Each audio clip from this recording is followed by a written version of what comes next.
Hello mga pinalangga ug mga hinigugma sa atong buhi nga Ginoo. Kumusta man mo karon?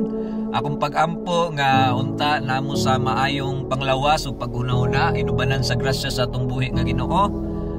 Karong adlaw atong isgutan ang mga pulong na kasagaran natong madungog ug kinahanglan nato ni isgutan aron makatabang sa to, especially na kita na sa leadership sa pagpangalagad sa atong buhi nga Ginoo.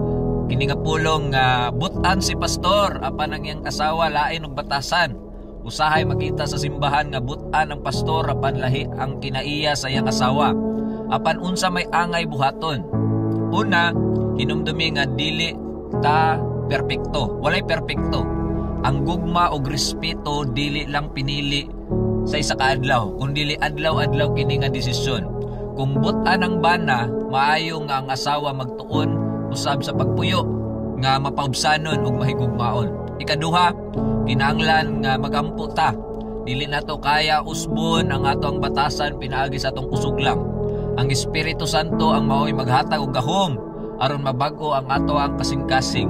Kung magsalig ka sa Ginoo, bisan unsa kalisod ang kinaiya mahimong mausab pinaagi sa grasya sa Ginoo. Ikatulo, bantayi ang pamilya. Kung lig-on ang balay, lig-on ang ministeryo.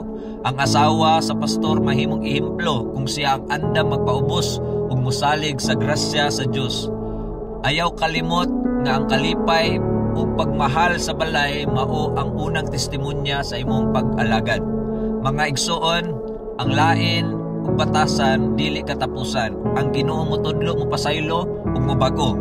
Busa padayon sa gugma ug pagampo. O kung tahay man, ikaw ang pastora, butan, o imong bana, siguro nayapan, vice versa.